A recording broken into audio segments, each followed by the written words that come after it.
How y'all doing? I'm the Watcher. David, as always. In this video right here, as we was preparing to do our part 2 of the sorceries, we came across what David noticed that YouTube kept putting this video next to mine and his videos. In the suggested section. Yeah, about a lady who, she made a video called Jesus is a Lie. I don't even like saying that. Yeah. But this is a video that she made, and for some reason, YouTube kept posting it up with our videos in the suggested sections. And so we said, let's check this video out, see what she says one time. I ain't gonna lie, I just wanted to see what she say because I wanted to make a reply to it. Mm-hmm. But we did, and it is by far, I feel sorry for.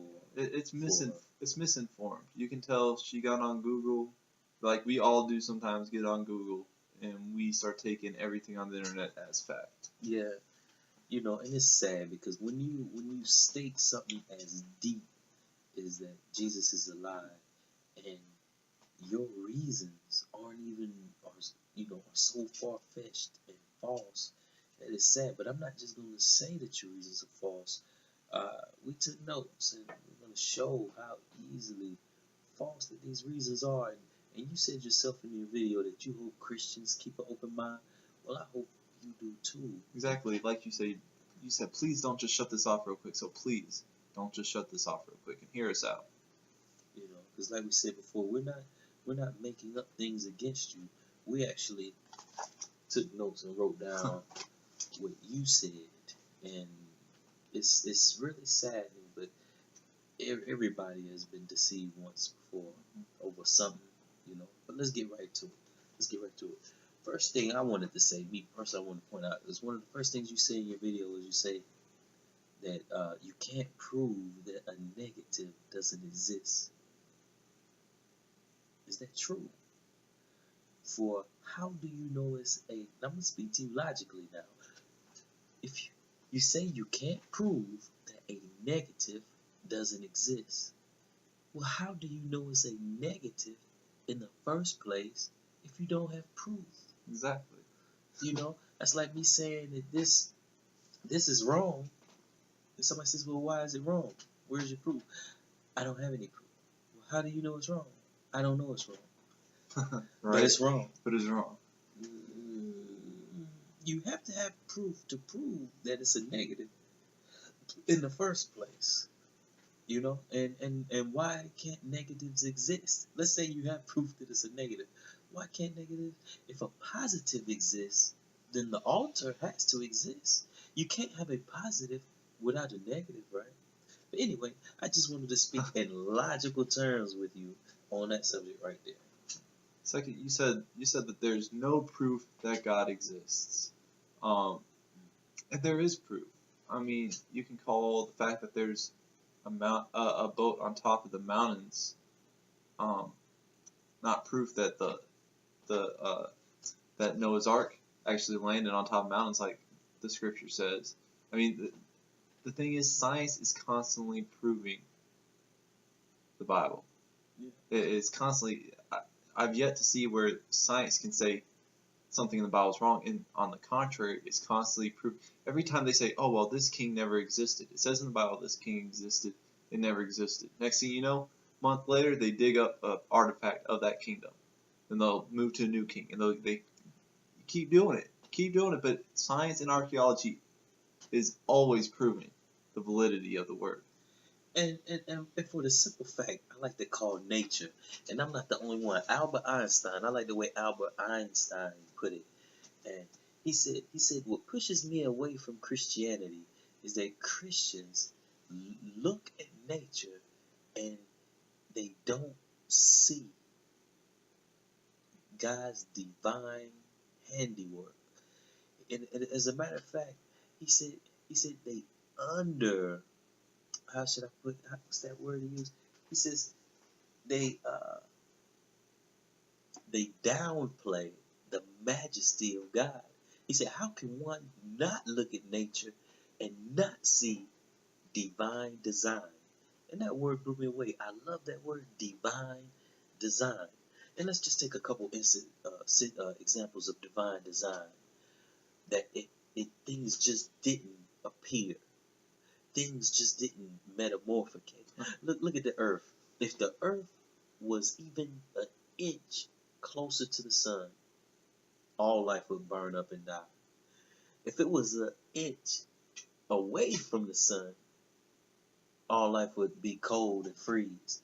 You know, we are in the perfect spot to maintain human life. Isn't that crazy? Exactly, and like you said, it needs some type of divine design. Things. Look at anything on Earth at all. Look at your car, for instance. Look how complex that engine is, and the tubes, and you got the different cylinders and everything. And it took someone to design. It took multiple designers. It took someone to design the body, the engine, the wheels, the axles, everything. Right? Think of anything in our world that didn't require a design. Your house needed a design. But then you look at the human body. You're right. It just didn't build itself. Yeah, exactly. It didn't just evolve into that house. Look at your body though.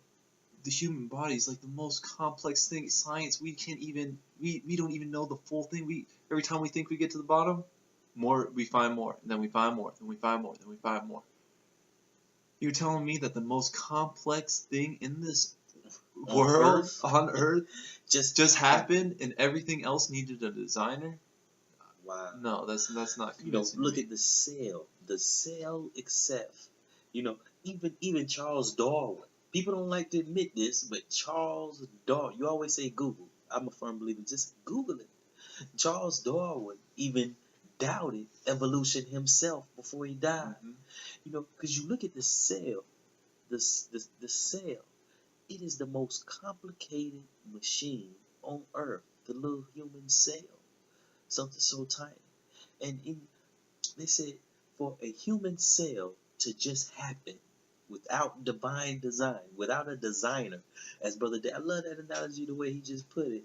A refrigerator just doesn't make sense. So how come everything else it takes someone to make, but when it comes to the human body or nature, which is the most complicated system of things, people say, oh, that just appeared. But you look at the human cell, the most complicated machine on Earth, they say it's like a 1 in a quadrillion, trillion chance that for everything to work right and function as it does for it to just happen. They said there's a better chance of a tornado hitting a junkyard in Texas, and when the tornado leaves, you have a 66 Chevy Sevelle, totally put together, engine running, gas in the tank, filled up with the key in ignition, started up, than for evolution to happen. Because that's basically what you're saying happened. Exactly. And the thing is, with science has to be proven. That's the science theory. That's everything with science, is that you have to be able to prove something exists. And taking evolution and everything as a fact, and you didn't really say too much about that, so I don't want to get too hung up on it. But to say, science treats evolution as a fact, but it's something they can't recreate. Everything in evolution, or in science, has to be able to be recreated before it can be taken as a fact. And you're right. And we just wanted to prove that there is divine design in nature. Anyway, because you said you can't prove that God doesn't exist. And so you're right. Let's move on. You say, and you just threw this thought out randomly. You said all Christians pretty much say that the Old Testament isn't relevant. I'm sorry, that's not true. Because there are a lot of Christians like us right here who believe in the Old Testament, still binding. I mean, what did Jesus and his disciples read? Exactly. Did they read the New Testament? No. They were creating the New Testament in their lives. It wasn't even written yet. Exactly. And the Old Testament interprets the New Testament. The New Testament interprets the Old Testament. And on that point, I remember you saying that nowhere in the Old Testament hell was not a concept until the New Testament. Completely off subject. Or not true, because it many times talks about Isaiah many times. It says, I forget exactly where, but it says, the evil will be burned, the wicked will be burned up, and you'll walk on their ashes. They'll burn up like chaff. It is a concept definitely fully in the Old Testament. So don't say that, do your research on that, because it's Even definitely Jonah. What about when Jonah was exactly. in the well and he said, "I was in hell"? Yeah, exactly. I mean, hell is a concept all throughout the Bible. I believe it's completely misunderstood what hell really is. Yeah, That's for because it another means the video. grave. It means the Anyway. grave, and hellfire is just the total destruction of the wicked at the end. Different video to explain all that. But just so you know, it is a concept all the way through the Bible, not something that just popped up in the New Testament to scare people into belief or whatever you want to think that got put there for. And I want to say, Short, I really hope you start reading more, deep into things and not just accepting anything that gets whispered in your ear, because it was sad, the things that we heard. But anyway, we'll keep, like you said, that there are many contradictions in the Bible, but you did not say, you said I could make a whole video talking about the contradictions, but you did not name one. Yeah, I'd like to see that video because because there are many. You don't understand how many scholars have spent their lifetime trying to defute the Bible and have come up empty-handed. And I believe personally that's why you didn't even name one. Because anybody who feels like, I've heard just a couple, and they're easily defuted or debunked. And so I believe that's why you didn't even name one. So because you didn't name one, we won't even keep going over. Because like if there were so many, at least name one. Couldn't even name one. It's sad. It's truly sad. But and then you said that that the Bible says the Earth is flat and that it's the center of the universe. First off, I don't know where in the Bible it says it's the center of the universe. Never read that for myself. Yeah. And as for the flat thing, first off, it never once in the Bible says the Earth is flat. It speaks of the four corners of the Earth, which is still an expression we use today. I mean, even look north, south, east, west. Still an expression that we use today. Oh, I traveled to all four corners of the Earth. It's just an expression that I traveled around a lot. Okay, so. But you say there's no science in the Bible. No. Because she said that the Bible says that the earth is flat. David, do you have a spot in the Bible that says that it's circle? Exactly. And this is Isaiah 40:22. And this was written about 600 BC, way before we knew the earth was round. Okay? And speaking of God here, it says, "It is he that sitteth upon the circle of the earth, and its inhabitants are as his grasshoppers to him, and stretcheth out the heavens as a curtain, and spreadeth them out as a tent to dwell in." He sits upon the what of the earth? Sits upon the circle of the earth. The circle of the earth. So contrary to what you said, it actually says the opposite. And there's many other points in the Bible that have scientific stuff. There's another part that says air has weight, something we didn't find out until like the 1800 time frame.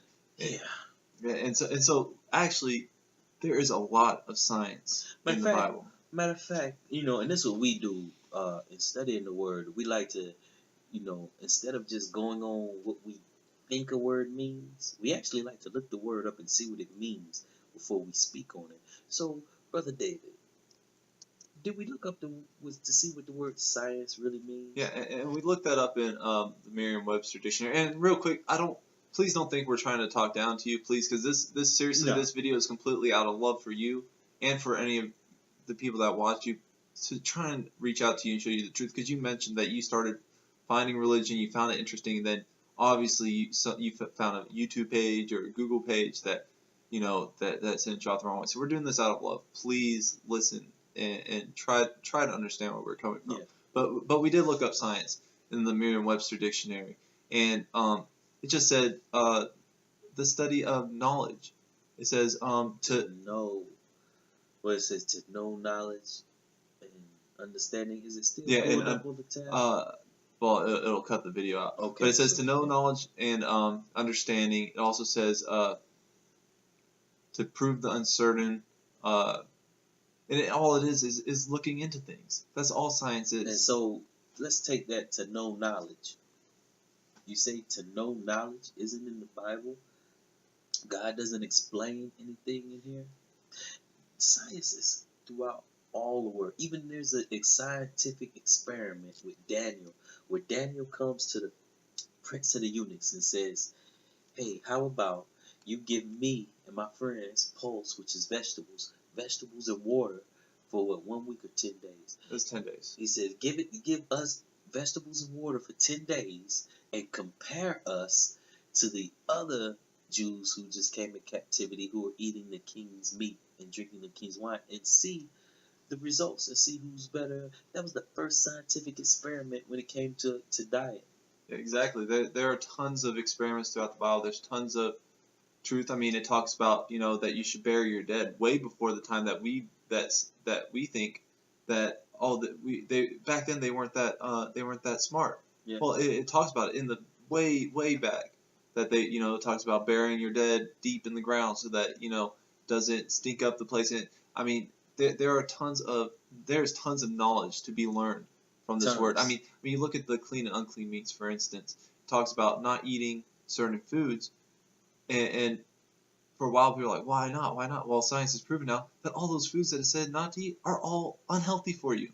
Yeah. They all cause diseases, right, and they all can hurt your body. God gave a list in Leviticus of hooves, only eat those that chew the cud, meaning eat grass. And nowadays they're saying, yeah, that's the best clean meats to eat. That's the best meats to eat. Exactly. So there's tons of knowledge to be found. But let's break down. She said there were 3 characters. You said Horus, Krishna, and Mithra had the same stories of Christ. Baby girl, and this is why we had to make this. Like, honestly, we are concerned for your soul, because I don't think you see the weight of what you are really saying. And beloved, this is what I love. This is what we teach. And off top, Horus, same story of Christ. Even the Egyptians will say, no, that's too true. Because Horus, do you understand the story behind Horus and his mother and his father? Horus, as a matter of fact, is a mirror match off of Semiramis, Tammuz, and Nimrod. But actually look at the story of Horus. There was no resurrection. There was no resurrection of Horus. Look at. Actually, and I just did just recently on my own. I did a study on this, and if you look at it, no God's resurrection was ever mentioned up until after the resurrection of Christ. All the documents that we have of these ancient gods that are before, that are BC time frame, never mention a resurrection. It's not until you get into people's writings in the early centuries of AD that we start finding these gods, stories of these gods resurrecting. Matter of fact, you are so right, and you know why? When dealing with Egyptians, everyone knows that Egyptians believed in, I think it's Anubis, the god of death, and you went to another realm. That's why they had the elaborate tombs. Yes, and bring all their gifts and stuff with them. And that's why when they were buried, they had their gold, and a lot of times there were servants were killed with them, so they would have servants in the afterlife. They didn't believe in no resurrection on earth and living again. So to even say that, beloved, it's like, man, exactly. Are you doing your homework really, or are you just reading something that you wrote off someone's opinion who aren't doing that? Because it's like logical. Egyptians believe in resurrection? No. They believed in the underworld. And being gods in the underworld. They didn't believe resurrect. If they believed in resurrecting on earth, there would be no elaborate tomb. We wouldn't be finding tombs to this day of like King Tut's tomb and all the gold and the bodies mummified. Exactly. The way they mummified the bodies and things. And then, what about Krishna? Yeah, okay, Krishna. Okay, Krishna. There's very Wikipedia. And I've studied this stuff a little bit, and we did a little bit of looking up before we made this video. Krishna is ancient whatever. There's very little about him, very very little, and the big part of Krishna did not come around until 10th century AD. Okay, 10th century. But that's where they started worshiping. Yeah, that's where they started worshiping. There's little of anything before that. 10th century AD. And the thing is about Christian is his story in no way resembles matches Christ. Christ. There's a He little killed bit, his uncle, there's a little bit of murdering immaculate people. birth at the beginning, but then he murdered his uncle. He started a How 100-year many war. wives did he have? He had 10,086 or something like that. Over 10,000 wives. Okay, Christ never married. Christ lived a perfect life. Can you picture a holy way. God fornicating or just having different wives? Exactly. Doesn't it even feel strange to even try to picture that? But to say exactly. that their lives you said he mirror match Christ. Exactly. In yours, you said that his story says that he lived a perfect life and that he was crucified. Never was crucified. Never was crucified. None of these guys were ever crucified. Ever. And this is, and we look at in Krishna, and I like Wikipedia because it's a non-biased organization. And even Wikipedia says this about Krishna. They didn't start worshiping him till 10th century AD. And it's the same thing with Mithra. Mithra, you mentioned Mithra and said how Mithra's matches exactly, and that wise men actually brought him gold and silver and frankincense and all this stuff. Okay, Mithra, first off, is another one that wasn't worshipped until late on in the AD. Early AD by the Romans, right? But the thing is, they claim there was claims by the Roman Empire that this god went all the way back to Babylonian times. But new science, you like to talk about new science and archaeology and stuff, has found that there was no Mithra. That Mithra came from Rome. That Rome actually made him up off of 3 different gods. They put stories of 3 different gods together to make this god Mithra. So Mithra irrelevant because and there is no proof. But like we like to do, and this is the heavy hit. This is something like you say. Horus never crucified. You know, he was an Egyptian deity. They didn't believe their God dying the death of a slave, of a peasant. Do you honestly see what you're saying when you said that these gods were crucified? Only Christ died the death of a peasant and a criminal and a crook. These gods died, in their stories, died these immaculate natural deaths or whatever. Yeah. But beloved, sis, this is the thing. This is how great God is. And you can, like I say, Google this. Like you said, there are historians who are not Christian. At all, actually, against Christianity. Against Christianity, but you know what?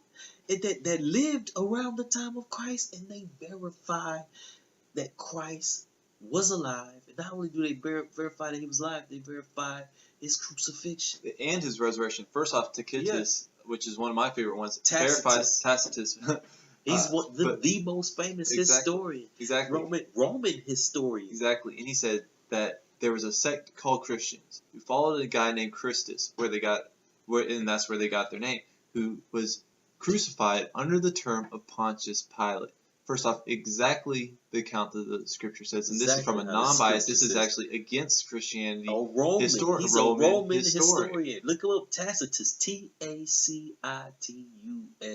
And then you have Josephus and Lucian. Both of these, I believe Josephus is the one that spoke about Christ's resurrection, and then Lucian spoke about the Christianities and how they got their values from Christ, and had Pliny. Pliny is Pliny.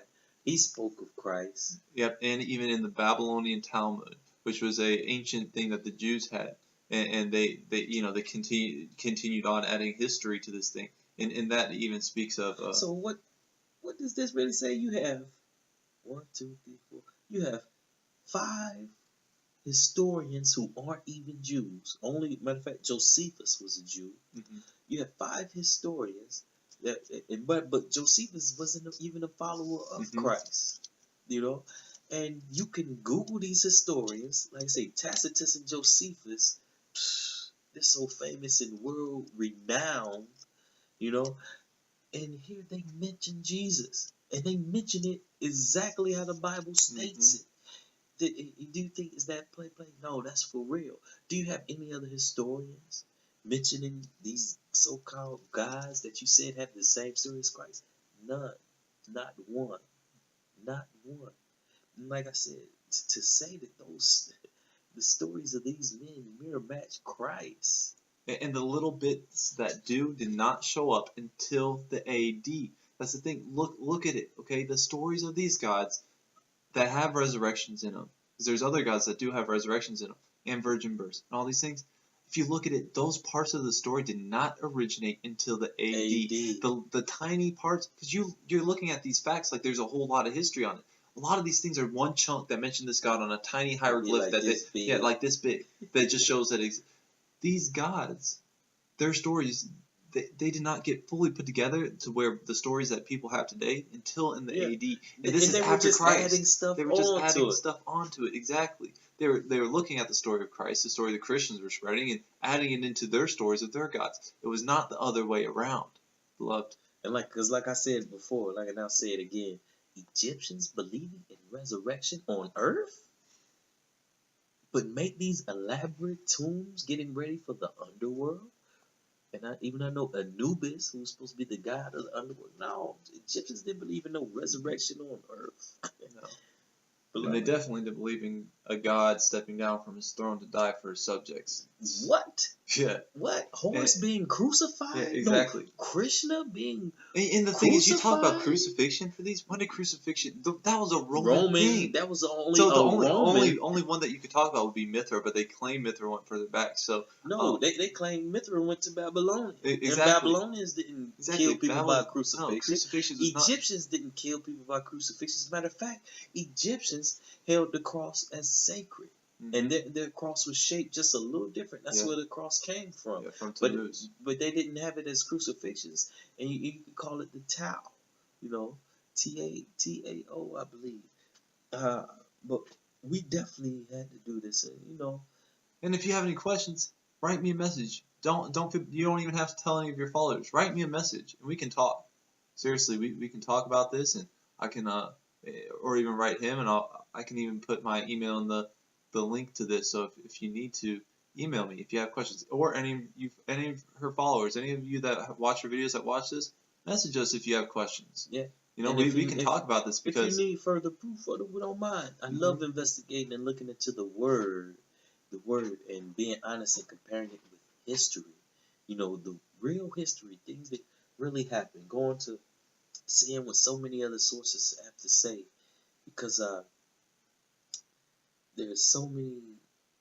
Beloved, I just feel like the devil is slick in what he does, and it's like he has you saying things that you don't know how the depth. You really don't know how deep these things really are. You don't even know the truth of it. And the one thing you don't want to do is call Jesus a liar. Mm-hmm. You know, some of us do it in our actions. You know, so, and some of us do it in our words. Some of us do it in our actions. But either way, beloved, we just want to show you the truth. Yeah, and it's because we love you.